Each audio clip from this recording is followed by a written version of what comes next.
सभी भैया बहनों को मेरा नमस्कार स्नेह।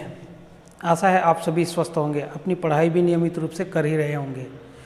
तो आइए समय के महत्व को समझते हुए आज हम कक्षा 10वीं के एक महत्वपूर्ण प्रमेय के बारे में जानते हैं, जिसे हम शेषफल प्रमेय के नाम से भी जानते हैं।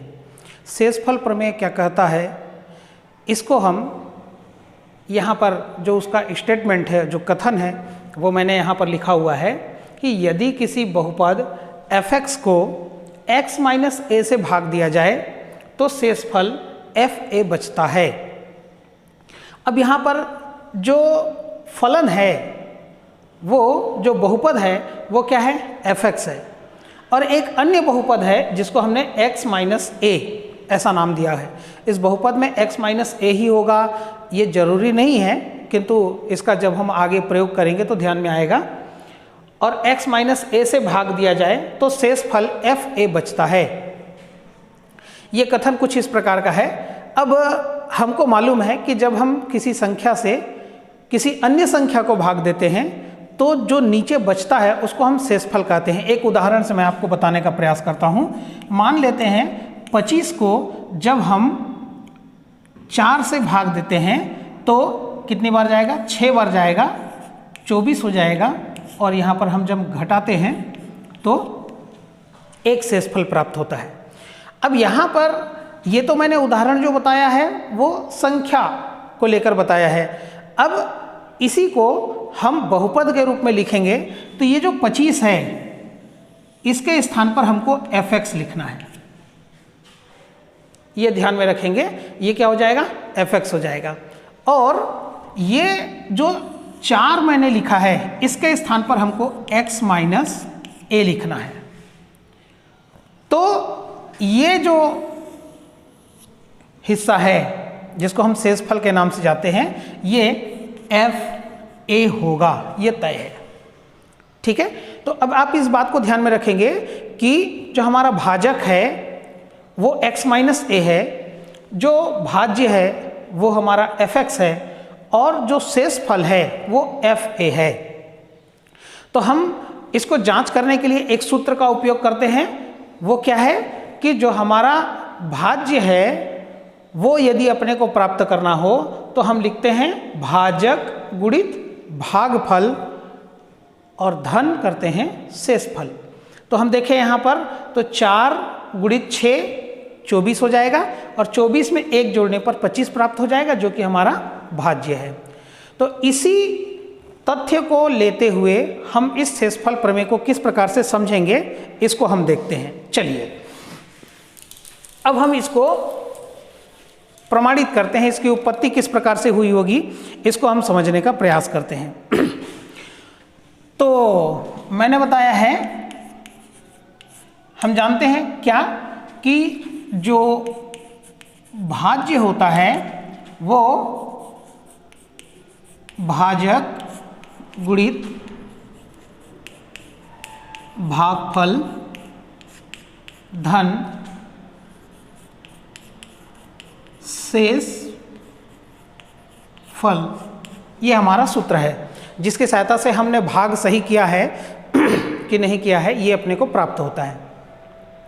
तो अब हमको ये देखना है कि कुल मिला के हम कैसे इसको सिद्ध कर पाते हैं। चलिए, तो अगर मान लीजिए हम x बराबर a के लिए, ये थोड़ा सा लिखना पड़ता है, x बराबर a के लिए हम इसको जो है वो चेक करते हैं। तो जो हमारा f(x) जो बहुपद है वो देखते हैं कैसे होगा। तो यहाँ पर जो भाज्य है ना, जो हमारा भाज्य है वो क्या है, f(x) है, और जो भाजक है वो क्या है, x माइनस a है। अब हम मान लेते हैं कि चूंकि एक बहुपद को दूसरे बहुपद से भाग दे रहे हैं तो जो भागफल होगा वो भी एक प्रकार से बहुपद ही होगा। तो एक अन्य बहुपद मान लेते हैं qx, हमको भागफल के रूप में क्या प्राप्त होता है, qx प्राप्त होता है। और जो हमको क्या कहना चाहिए, शेषफल प्राप्त होगा, ये शेषफल को हम रिमाइंडर मतलब आर ऐसा लिख देते हैं। हमारा जो शेषफल है वो क्या है, आर है। तो हमारा ये जो सूत्र है भाज्य बराबर भाजक गुणित भागफल धन शेषफल, इसमें हम जब इस बहुपद को रखते हैं तो भाज्य हमारा क्या था, fx, हमने भाग किससे दिया है, x माइनस a से, भागफल जो है वो क्या प्राप्त हुआ है, qx प्राप्त हुआ है, और r जो है वो शेषफल है। अब हम क्या करते हैं, यहाँ पर हमको केवल एक काम करना है, x बराबर a रखने पर हम लोग x के स्थान पर a रख देते हैं। तो क्या होने वाला है, यहाँ पर हम लोग देखेंगे x के स्थान पर हम लोग a रखेंगे तो fa बराबर a माइनस a, मैंने यहाँ पर x के स्थान पर a रखा हुआ है, और यहाँ पर हो जाएगा qa प्लस r। अब हमको यहाँ पर ध्यान है कि जो fa है वो क्या है, a माइनस a 0 हो जाएगा, और ये हो जाएगा qa प्लस r। अब शून्य से किसी भी बहुपद को, किसी भी संख्या को अगर गुणा किया जाए तो हमको ध्यान है शून्य ही बचता है। इस कारण से हम यहाँ पर लिखेंगे fa बराबर, ये पूरा पद शून्य हो जाएगा, और शून्य में r को जोड़ने पर हमारे पास क्या बचता है, r। जो r है वो हमारा क्या है, शेषफल है। हमने कहा था कि जो शेषफल है वो क्या है, r है, और हमने कथन में क्या कहा है, जो शेषफल होगा वो क्या होगा, fa होगा। वहाँ पर ध्यान से देखें तो x माइनस a से भाग दिया जाए तो शेषफल fa बचता है, और ये है शेषफल, हमने fa सिद्ध कर दिया। इस प्रकार से ये जो शेषफल प्रमेय है वो कहता है कि यदि किसी बहुपद fx को x माइनस a से भाग दिया जाए तो शेषफल fa बचता है, ये सिद्ध हो जाता है। तो मुझको लगता है कि ये जो शेषफल प्रमेय है बहुत आसान है, एक दो बार अगर हम इसका अभ्यास करते हैं तो आसानी से हम शेषफल प्रमेय को समझ सकते हैं, परीक्षा की दृष्टि से भी और शेषफल प्रमेय की उपयोगिता की दृष्टि से भी इस प्रमेय को समझना अनिवार्य है। तो इसको एक बार देखें, समझें और इसका नियमित रूप से अभ्यास करें। इसके बाद हम आगे जो विषय वस्तु है वो पढ़ेंगे। एक बार इसको थोड़ा सा स्मरण करें।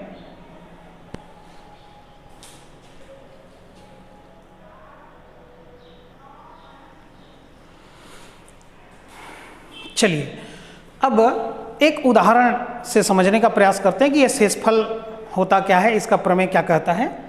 देखिए, अगर पिछली कक्षा में, पिछले वीडियो में हमने देखा है कि कोई एक बहुपद है, उसे जब किसी अन्य बहुपद से हम भाग देते हैं तो उसमें किस प्रकार से भागफल प्राप्त होता है ये अपने को देखने को ध्यान में आया है। किंतु उसके लिए पूरे भाग की प्रक्रिया करनी पड़ती है, जो मुझको लगता है थोड़ा सा कठिन है। अब हम बिना भाग दिए हम ये बताने का प्रयास करते हैं कि एक बहुपद है px बराबर 3x का वर्ग धन 7x ऋण 4। इस बहुपद को एक अन्य बहुपद qx बराबर x ऋण 3 से भाग दिया जाए तो शेषफल कितना बचेगा। हम बिना भाग दिए हुए शेषफल बताने वाले हैं कि शेषफल कितना बचने वाला है। हम बिना काम किए बताएंगे कि ऐसा होने वाला है, भविष्यवाणी जैसे बोल सकते हैं अपन। तो चलिए अब देखते हैं कैसे। तो इसके लिए हमको क्या करना है कि ये जो qx है जिससे हम भाग देने वाले हैं, अर्थात जो भाजक का बहुपद है, इसमें हम इतना को शून्य के बराबर मान लेते हैं तो x बराबर कितना प्राप्त हो जाएगा, 3 प्राप्त हो जाएगा। अब हमको केवल इतना करना है कि ये जो भाज्य है जो कितना दिया है, px बराबर 3x का वर्ग धन 7x ऋण 4, ये जो दिया हुआ है इसमें x के स्थान पर क्या रखना है, 3। तो x बराबर 3 रखने पर, चलिए अब हम x बराबर 3 रख देते हैं तो यहाँ पर हो जाएगा p3 इक्वल 3 इंटू x के जगह पर हम क्या रखें, 3 रखेंगे तो ये वर्ग हो जाएगा, प्लस 7 और इंटू यहाँ पर x के जगह पर 3 रखना है और ये -4। 3 का स्क्वायर करेंगे तो ये हो जाएगा 9 इंटू 3 27, 27 धन 7 गुणित 3 करेंगे तो ये हो जाएगा 21 और ये हो जाएगा ऋण का 4। इस प्रकार 27 और 21 को यदि अपन जोड़ते हैं तो ये हो जाता है 48 ऋण 4, और अगर 48 में 4 हम घटा दें तो बचेगा 44। इस प्रकार से अगर मैं बोलूं कि आप इस बहुपद को किसी एक अन्य बहुपद इससे भाग करेंगे तो 100% ये तय है कि जो शेषफल है वो 44 ही बचने वाला है। आप भाग देकर ये प्रक्रिया करके समझ सकते हैं, इसको जान सकते हैं। एक और उदाहरण लेकर हम इसको हल करने का प्रयास करते हैं। हम जितना अधिक गणित हल करेंगे उतना हम अपने विषय में परिपक्व हो सकेंगे, इसलिए अभ्यास जो है वो जरूर कीजिए। 2x cube plus 3x minus 4, और इसको हम x माइनस 2 से भाग देते हैं। तो जैसा कि मैंने बताया कि इस बहुपद को इस अन्य बहुपद से भाग देते हैं, तो जिससे हमको भाग देना है उसको क्या करना है, इसको 0 रख लेना है, और जब हम 2 को पक्षांतर करेंगे तो ये हो जाएगा x का मान 2, ये हमको प्राप्त हो गया। अब हमारे पास जो बहुपद है वो है px बराबर 2x cube plus 3x minus 4। अब यहाँ पर x के जगह 2 रखेंगे, रखने पर x का मान 2 रखेंगे तो क्या हो जाएगा, यहाँ पर p 2 होगा 2, और यहाँ पर x के जगह पर 2 रखिए 2 क्यूब प्लस 3 इंटू एक्स के जगह पर 2 रखिए माइनस 4। अब 2 की घात 3 करेंगे तो 2 गुणा 2 गुणा 2 तो ये 8 हो जाएगा, और गुणित 2 करेंगे तो ये हो जाएगा 16, 3 गुणित 2 6 ऋण 4, तो 16 और 6 हो जाएगा 22, में से 4 घटाना है तो ये बचेगा 18। इस प्रकार से हम बिना भाग दिए हुए किसी भाग को बिना हल किए हम ये बता रहे हैं कि शेषफल कितना आने वाला है। तो काम कठिन है, लेकिन ये जो शेषफल प्रमेय है, इस शेषफल प्रमेय का उपयोग करके हम अपने कठिन काम को बहुत आसानी से कर सकते हैं। तो शेषफल प्रमेय की उपयोगिता और भी जब हम आगे गुणनखंड प्रमेय ये सब समझेंगे तो हमको ये ध्यान में आएगा कि ये हमारे लिए कितना महत्वपूर्ण है। तो आप सभी भैया बहन अपने पाठ्यक्रम का नियमित अभ्यास करते हुए शेषफल प्रमेय पहले समझिए, और जब अपने को शेषफल प्रमेय ध्यान में आ जाता है, समझ में आ जाता है, तो आप उदाहरणों की सहायता से बिना भाग किए हुए ही और जो है शेषफल कितना प्राप्त होगा ये समझिए। वैसे आप सबसे निवेदन भी करूंगा कि ये सही है कि नहीं है, उसको जानने के लिए आप भागफल विधि, जो हमने भाग देने की विधि पहले देखी है, उसको भी आप अभ्यास कीजिए। तो दोनों का जो उत्तर है वो ऐसे ही आने वाला है। तो आप सभी वीडियो को देखिए, समझिए, और पुनः अंतिम में निवेदन करूंगा कि साहू साइंस इंस्टीट्यूट इस चैनल को सब्सक्राइब कीजिए, और वीडियो यदि अच्छा लगा हो तो लाइक बटन दबाना नहीं भूलेंगे। आप सभी को मेरा नमस्कार है, स्नेह है, धन्यवाद।